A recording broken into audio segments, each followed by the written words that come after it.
Hello guys, welcome back with another video of accountancy. Guys ये episode number 7 series Kohinoor class 11।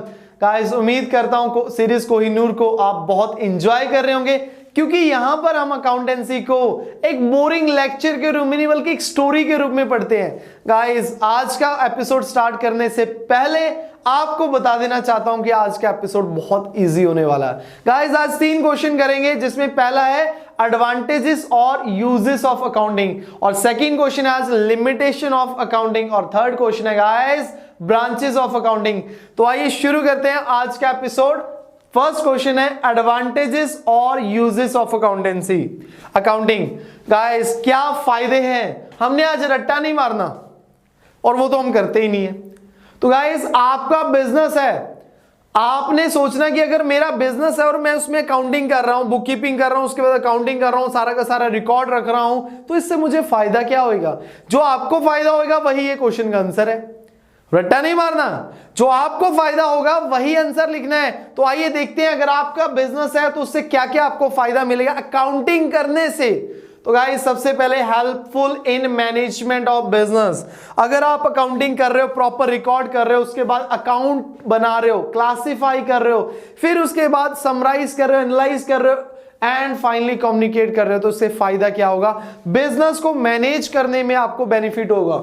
Management needs a lot of information, management को बहुत सारी information चाहिए business को efficiently चलाने के लिए। लाइक कौन सा प्रोडक्ट आपका बेटर कर रहा है, कौन सा नहीं कर रहा, कौन से प्रोडक्ट की सेल बढ़ रही है, किसकी कम हो रही है, सारी की सारी उसको इंफॉर्मेशन चाहिए।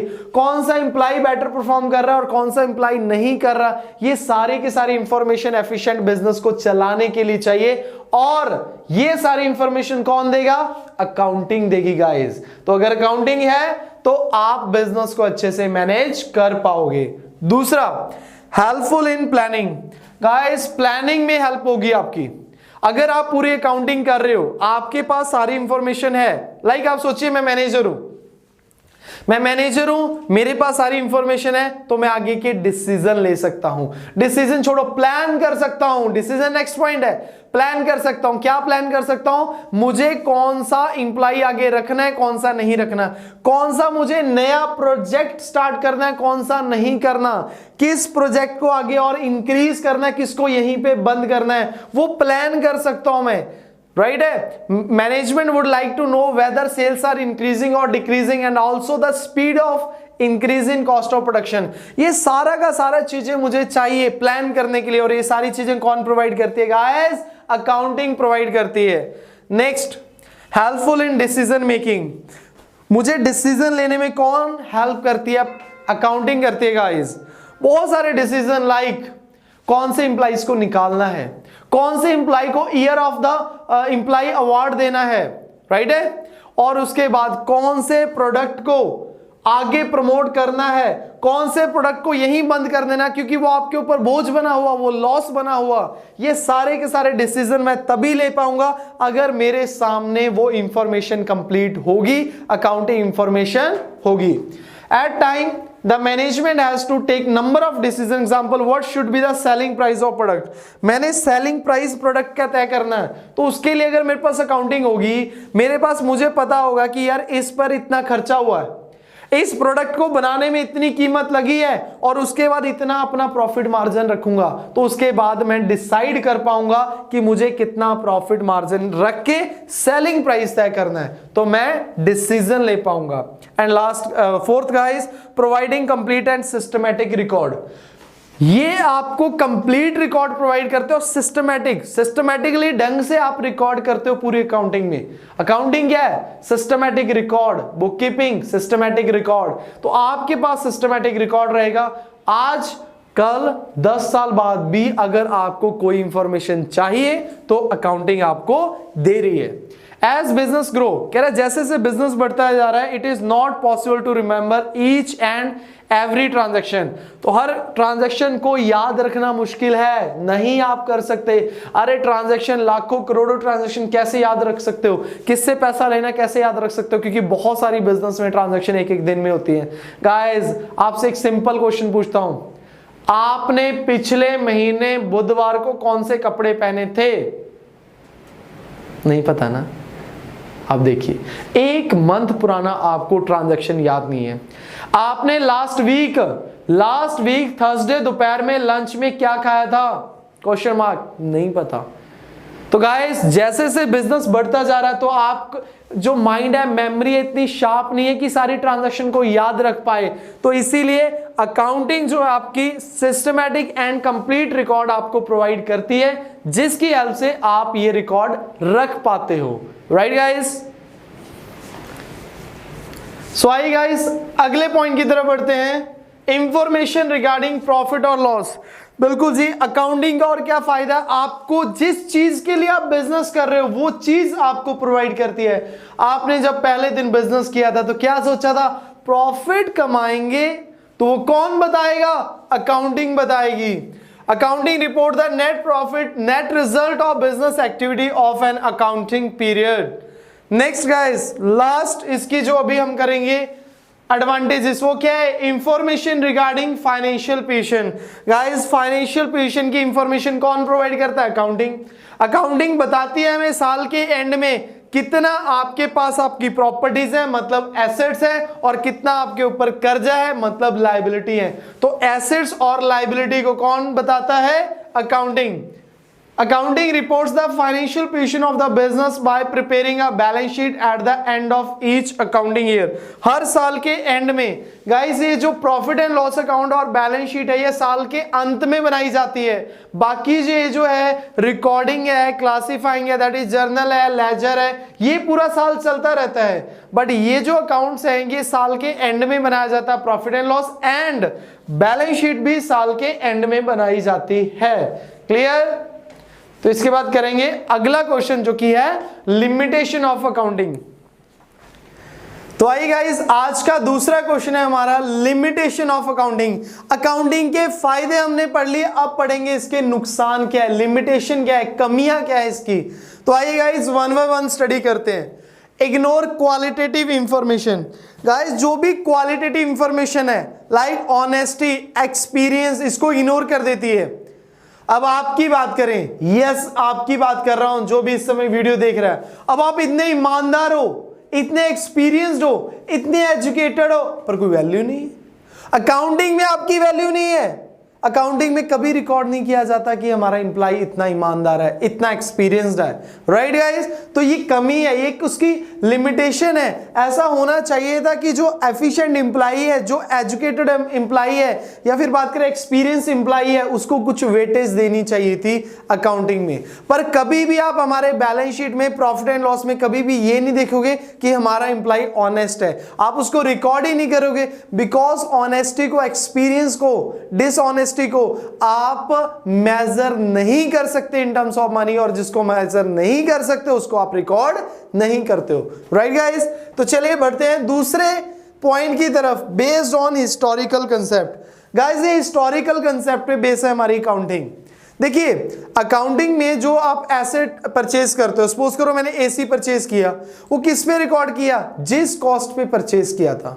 आज उसकी मार्केट वैल्यू अप भी हो सकती है और डाउन भी हो सकती है, बट मैं उसको इग्नोर कर रहा हूं, मतलब प्रेजेंट वैल्यू को इग्नोर कर देता हूं। जिस प्राइस पे आपने परचेज किया उसी प्राइस पे आप सारी की सारी फिक्स एसेट को शो करते हो, ये गलत बात है। आज शायद हो सकता है उस लैंड, बिल्डिंग की, प्लांट मशीनरी की बढ़ गई हो, आज हो सकता है उसकी वैल्यू कम होगी हो। तो ये इसकी सेकंड लिमिटेशन है। Third, incomplete information. गाइस ये इनकम्प्लीट इंफॉर्मेशन है।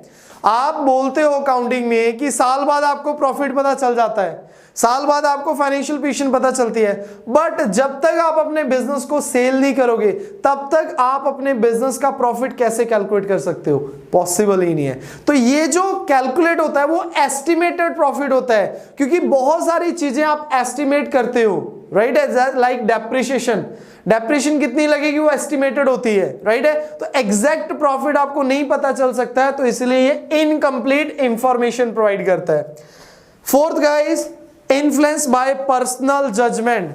और ये हर अकाउंटिंग में बहुत सारी चीजें होती हैं जो पर्सनल एप्लीकेशन लगानी पड़ती है, अनुमान लगाना पड़ता है। अगर लेमन लैंग्वेज में बात करें, फॉर एग्जांपल एक मैंने एसी परचेज किया, एसी मैंने 40,000 का परचेज किया, मैं अनुमान लगा रहा हूं ये एसी 10 साल चलेगा।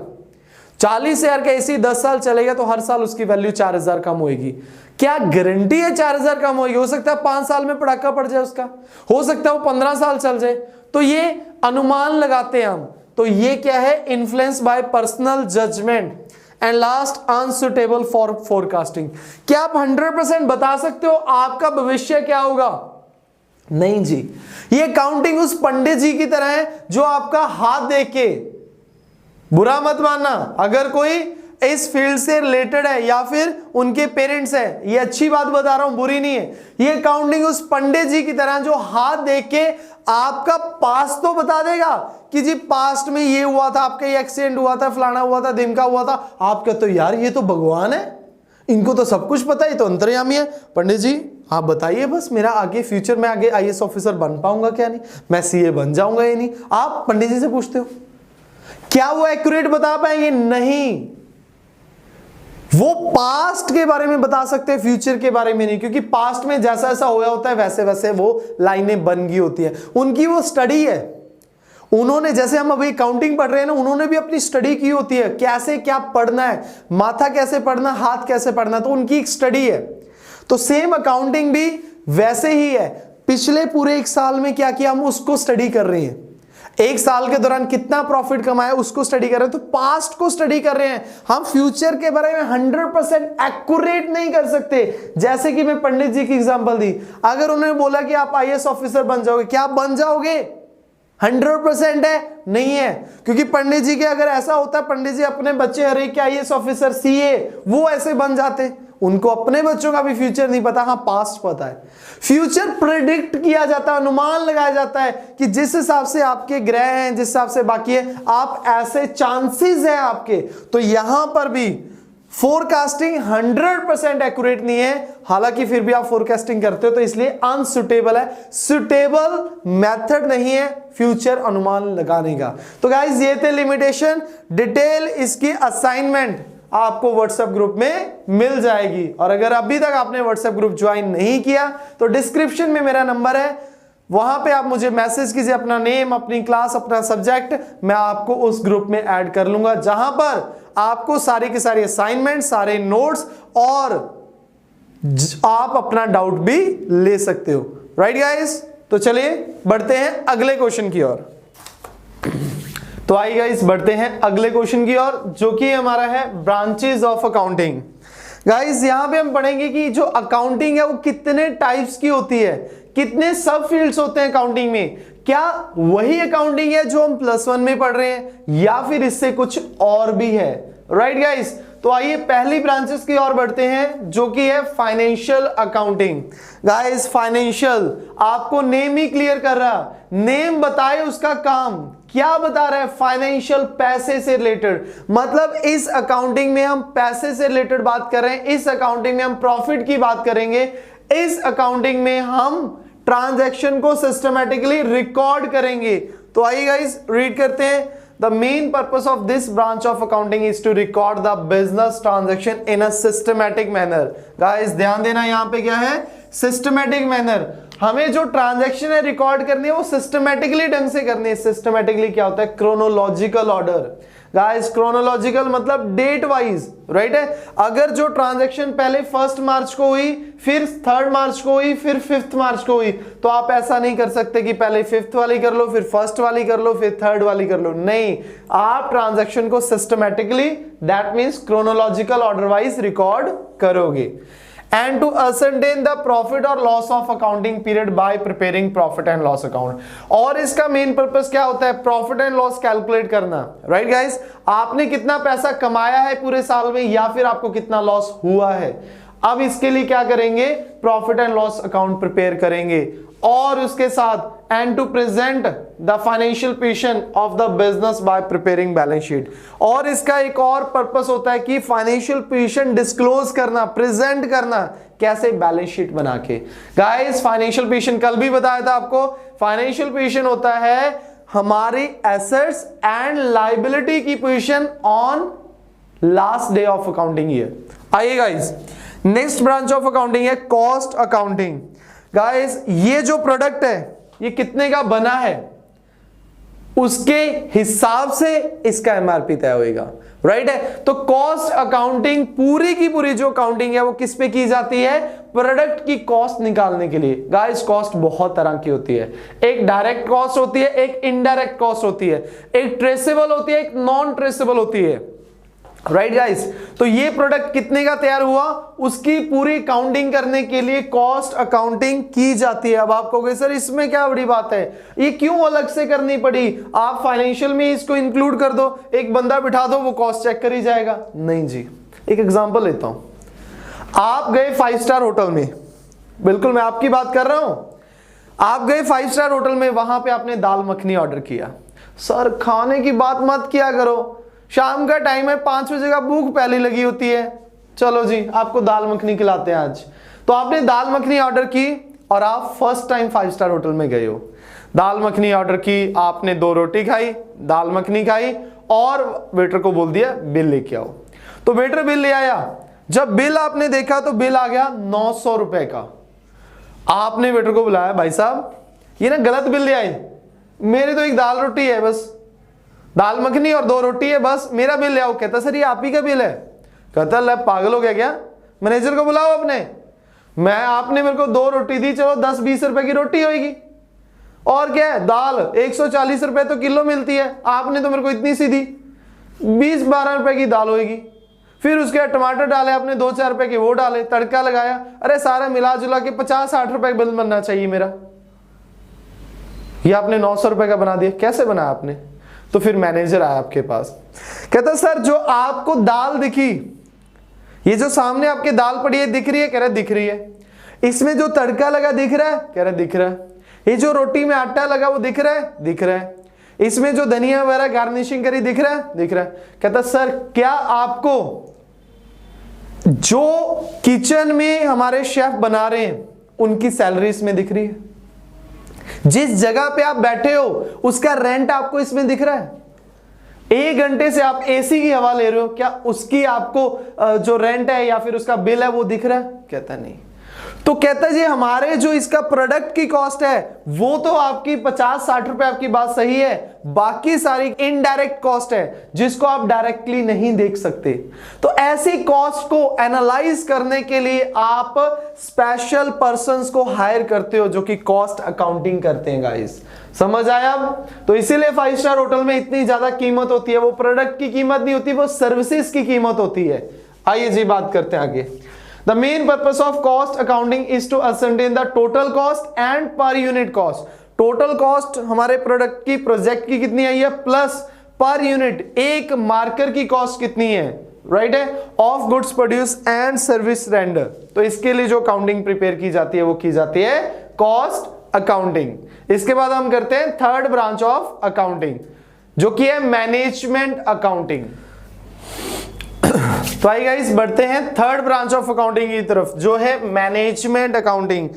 गाइस अब आप सोच रहे होंगे कि सर फाइनेंशियल अकाउंटिंग ठीक है, फाइनेंशियल अकाउंटिंग हमें बता रही है प्रॉफिट कितना कमाया है या लॉस कितना हुआ है, कॉस्ट अकाउंटिंग बता रही है एक प्रोडक्ट की कॉस्ट कितनी है सो दैट उसका एमआरपी तय करें, बट इसकी क्या जरूरत है मैनेजमेंट, अच्छा ये भी कोई काम है क्या मैनेज करना, ये तो हम ऐसे ही कर लेते हैं। नहीं गाइस, जितनी भी आप देखते हो बड़ी बड़ी कंपनियां, ये तो सबसे बड़ी गेम है। अगर आपके बिजनेस को आप मैनेज अच्छे से नहीं कर पाओगे तो चाहे कितने भी अच्छे आपके पास एम्प्लॉइज हो या फिर कितने अच्छे आपके पास रिसोर्सेज हो, वो बिजनेस ज्यादा लंबे समय तक नहीं चल पाएगा। अगर आप चाहते हो मार्केट में लंबे समय तक बनना, लंबी रेस के घोड़ा बनना चाहते हो तो आपको मैनेजमेंट अकाउंटिंग करनी ही पड़ेगी, इसके बिना आपका बिजनेस अच्छे से मैनेज नहीं हो पाएगा।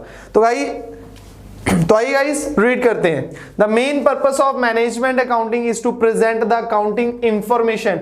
वो इस हिसाब से अकाउंटिंग इंफॉर्मेशन को प्रेजेंट करती है in such a way to assist the management in planning and controlling of the business, so that जो मैनेजमेंट के पर्सन है, कौन सी मैनेजमेंट, टॉप लेवल मैनेजमेंट जिसमें आपका सीईओ आ गया, जिसमें आपका डायरेक्टर आ गया, मैनेजिंग डायरेक्टर आ गया, सीओओ आ गया, ये सारे के सारे पर्संस को मैनेजमेंट हेल्प करती है, मैनेजमेंट अकाउंटिंग हेल्प करती है सो दैट वो डिसीजन ले पाए। कौन सा प्रोडक्ट हमने नया लॉन्च करना है, कौन सा प्रोडक्ट आपका बेस्ट सेलिंग प्रोडक्ट है जिसको और इंक्रीज किया जाए, और कौन सा प्रोडक्ट आपके ऊपर सरदर्दी बना हुआ, आपके ऊपर बोझ बना हुआ और काफी सालों से लॉसेस में जा रहा, उस प्रोडक्ट को बंद करने का टाइम आ गया। तो गाइस ये सारे के सारी अकाउंटिंग क्या है, मैनेजमेंट अकाउंटिंग है। और बात करें टाइप ऑफ अकाउंटिंग या ब्रांचेस ऑफ अकाउंटिंग, आपको डायरेक्टली क्वेश्चन नहीं पूछा जाएगा क्लास 11th में, बट फिर भी आपको पता होना चाहिए कि अकाउंटिंग कितने टाइप्स की होती है। सो गाइस ये था एपिसोड नंबर 7। उम्मीद करता हूं आप एंजॉय कर रहे होंगे कॉमर्स को, और अगर आपको कोई भी डाउट है आज के एपिसोड या फिर पिछले एपिसोड के रिलेटेड, तो आप मुझे व्हाट्सएप ग्रुप में अपना डाउट पूछ सकते हो। और अगर आपने अभी तक व्हाट्सएप ग्रुप ज्वाइन नहीं किया तो डिस्क्रिप्शन में मेरा नंबर दिया हुआ, आप मुझे मैसेज कीजिए अपना नेम, अपनी क्लास, अपनी सब्जेक्ट, और मैं आपको व्हाट्सएप ग्रुप में ऐड कर लूंगा, जहां पे आपको सारी असाइनमेंट दी जाएंगी और आपके छोटे से लेके बड़ा हर एक डाउट आपका